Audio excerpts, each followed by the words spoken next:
It is Fox Across America with Jimmy Fallon, a man who was not off-road racing after a meeting in his congressional district. Wow, this next guest, superstar representative from the 3rd Congressional District of Florida, but bring a helmet if she's going to give you a ride home because they go off-road a little bit. Kat Cammack is back. Just in geostorms. Yo, all right, so I saw this photo. I know you're visiting, with the airport and your district, and you did some off-roading afterwards, and I saw the picture with your helmet on, and I just died. I love you because you're having fun at a time when the world needs more fun, okay? We can be responsible, we can tackle these issues, but we can have fun, but I just want to jump in. Your geostorm could not make it through that off-road terrain. Can we just acknowledge that? Hey, don't be hating on my little geostorm. That thing has been through some things. It has grit and personality and character and scrappiness. And it may have some parts that need to be scrapped, but nevertheless, it can make it. I was going to say, you just wrote the worst used car ad ever. It's got grit. I have a gift. Scrappiness. It's a gift. Not no, the best. it's interesting because I'm really proud of the fact that in our district we have a rally car racing track. We're one of 4 in the country that does training for special ops and a lot of our special forces, and it's been a very cool experiencing going out and really learning how to drive in that way in those conditions. And I thought it was awesome. We've got some rage built up, so I figured it was a good release. I loved it, man. I saw it and I was like, no, this is it was so you. I'm so glad you shared it. I should point out, Joe Biden also drove it off the road yesterday, but he doesn't seem to think he did. You needed a helmet for that press conference. A little bit of a mess. He showed up late. He yelled at us. He blamed everybody but himself. It was a little hard to watch, was it not? This weekend at Bernie's presidency is driving me crazy, as is, the rest of the country. It's pretty brutal. Every time he opens his mouth, you just cringe. And I've reached to the point where I'm so infuriated at some of his comments, calling what we have witnessed, this total, utter train wreck in the last few weeks and months, calling it a success, really pointing out and giving himself an attaboy and saying, just look at all the things that we did, all the people we got out, and saying mission complete. Mission's not complete until every American is brought back home. And I just think that he has done so much damage to our country, to our credibility around the world, really demoralizing the military. We had troops on the ground who were being told not to let Americans in the gates. I mean, come on. Yeah. In his words, what would he say? Come on, man. It is true. It's a mess, man. And I watched it yesterday, and everything you're saying is spot on. And when they're applauding themselves for the evacuation, it's like, to me, okay, the evacuation is only an evacuation because of what he did in the lead up to it. So it's kind of like the arsonist who wants an award for putting out the fire he set in your backyard, I don't know that we're supposed to give out trophies for that. As much as I'm glad that part of the shed is still standing, I don't get it. But what's weird about it is there was a time where, if you got out there and you left Americans behind enemy lines, it would have been the end of you. It would have been the end of you if you were a foreign leader who left Americans behind enemy lines, because there was that much of a value put on us. Isn't it kind of just mind-blowing to you to see a president say something like, hey, well, 90% got out? Like, that's a reasonable number? We are living in such a weird reality right now, and clearly Republicans and Democrats are living in 2 separate realities. I don't know on what planet or during which time we could have ever agreed that 90% of Americans out is a success. Yeah. Last time I checked, we don't leave people behind, period. One American left behind is one too many. I mean, and they went so far, they're leaving our military dogs, they're leaving NGOs, they're leaving diplomats, they're leaving, you name it. They're leaving them because they had a political deadline in mind, and they were going to stick to it come hell or high water. And they don't care how many people have to get killed and how much they want to destroy our standing in the world or how many weapons that they end up turning over to the Taliban. It is some false world reality that he is living in. And I don't care how many times they say that it was success or that they did a good job or that, quite frankly, they give a damn, because we all know that they don't. And we know that this was a total, utter failure, that the leadership of the military, over at the Secretary of State, Secretary Blinken, they have all contradicted Biden multiple times. Mm-hmm. They can't even get their story straight. So this whole thing is imploding. We know that they are aware of this. I mean, you read the transcripts that just came out. Reuters was reporting between the call of President Ghani and Biden.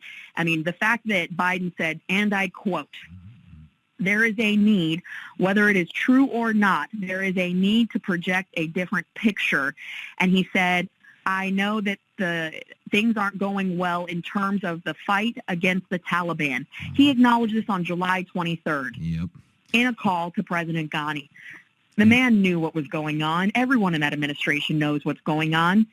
They have lied to the American people, they have lied to Congress, and they need to be held accountable. And that is why elections are so critical going into the midterms. We don't have the votes to impeach. We don't have the votes to do a whole heck of a lot. We can scream, we can stomp our feet, we can point out the hypocrisy to the American people, but more than anything, we've got to get the House back because we need the votes.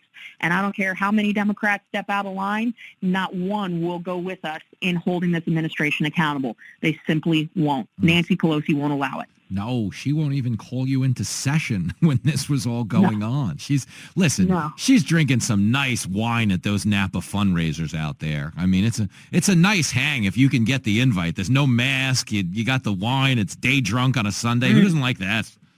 Jimmy, I thought you were invited. No, I couldn't even get into the Obama super spreader up in Martha's Vineyard. I don't have that kind of pull.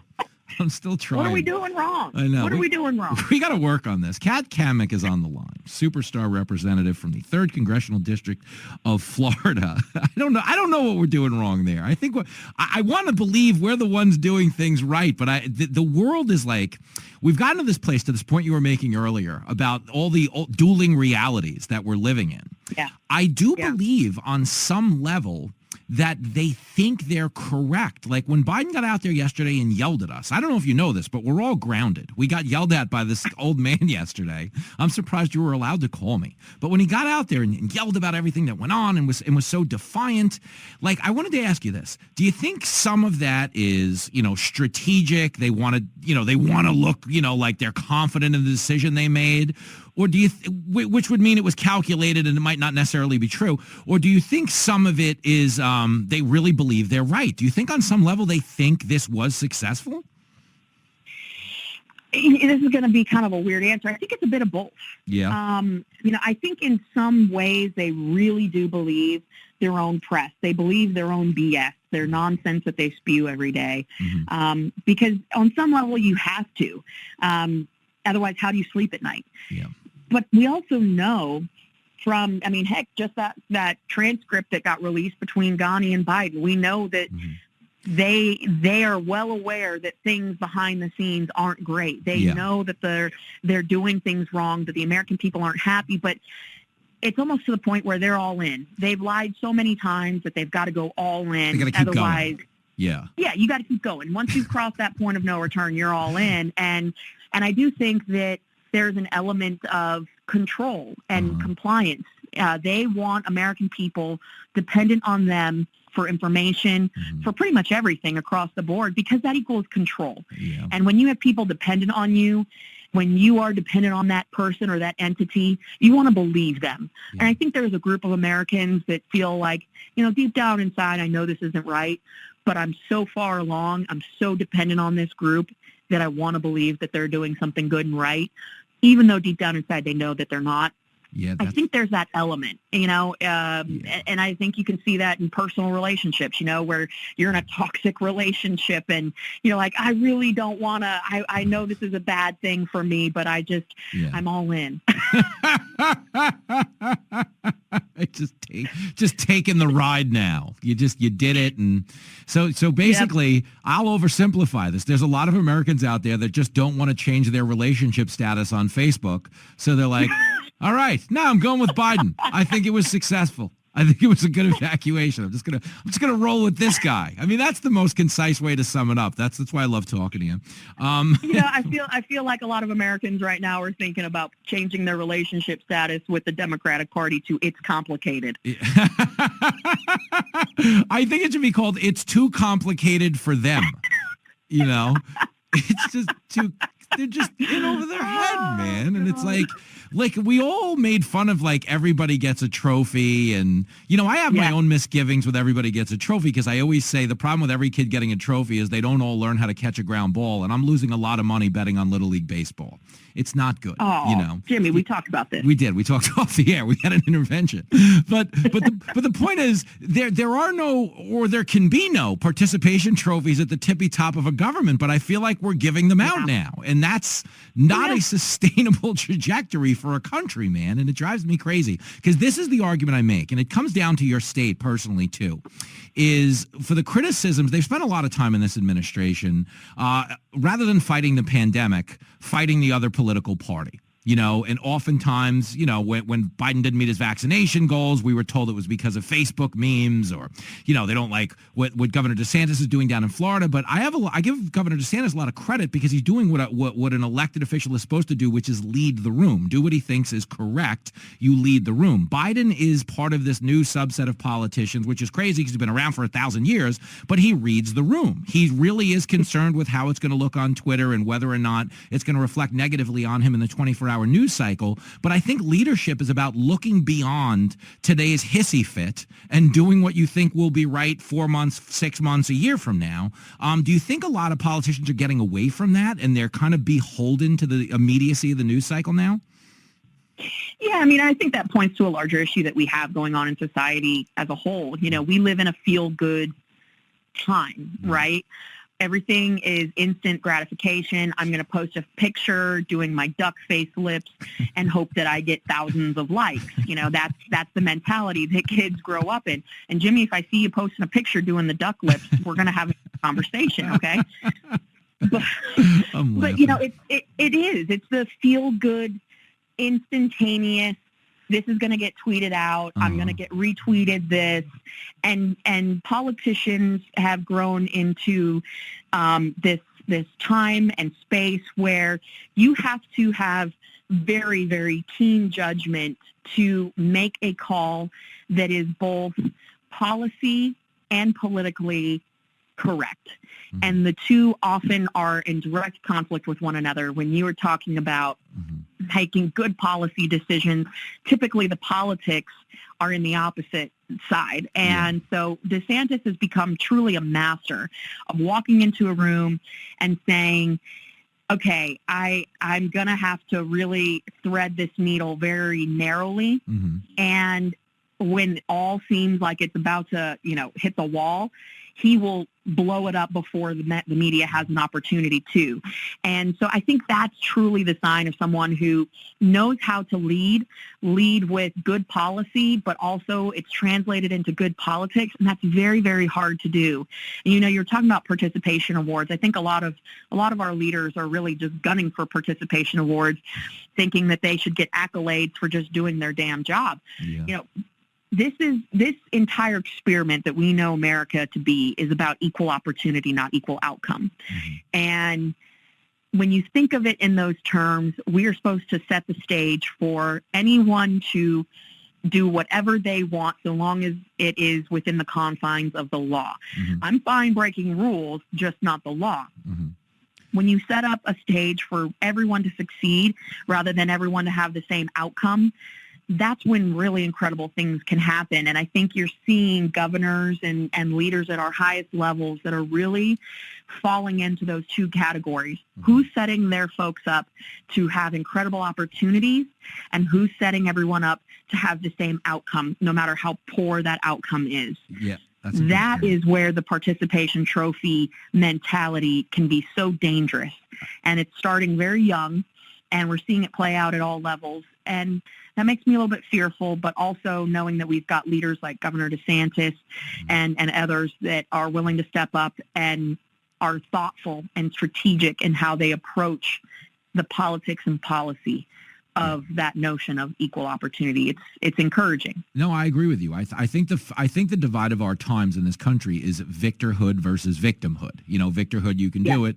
Victimhood, you're screwed. Let the government take over. Isn't it just really quickly on like just a funny level? Barack Obama was the president twice. The slogan was "Yes, we can." Isn't it amazing that in less than 10 years, the Democratic Party has changed from "Yes, we can" to "No, you can't. Don't even try. The government will do it." Like, does anyone else see the insanity of that? What did Joe Biden say? Si se puede. Yeah. That's what it changed to. Instead of si se puede, they went a whole Yeah, they butchered the level. Language. It was the funniest thing in the world, and he was calling Javier Becerra Javier Baccaria. It was a whole to-do. Yeah, I don't know if you heard Cammack. He's not the best behind the microphone. Too funny. Bless his pea-picking heart. That's what we say down here in the South. Hey, speaking of the South, will there be some semblance of a Cammack Labor Day shindig? Are you going to hopefully blow off a little steam for us? If that means going out and shooting guns and driving cars and fishing, then yeah. Love it. Okay. That's what Labor Day is going to be looking like for us. I want that. I don't. If I see you on TMZ Live, though, it's gone too far. Defense. Well, no problem. Yeah, no problem. I figured, but remember, defense wins championships this weekend. I love talking to you. Keep up the good work. We got to do it again soon, Cammack. You're the best. Thank you, Jimmy. Next time we'll have to do it live and from a rally car track. Yo, I would go in your crazy. I'm almost as crazy as you. Like, I know I don't have your crazy, but I would attempt your crazy just for the story. So I am committing live on air to that. Let's do it soon. All right. The producers are going to get working on it. They are. Good work. All right. I'll see you soon. Thanks, Jimmy. Here she goes. The legend, Kat Cammack from the 3rd Congressional District of Florida. We do love her and her candor. And she really, listen, it's the core of the whole country right now. Victorhood or victimhood. Okay, we got too many victims. We need some victors. We'll create some after this.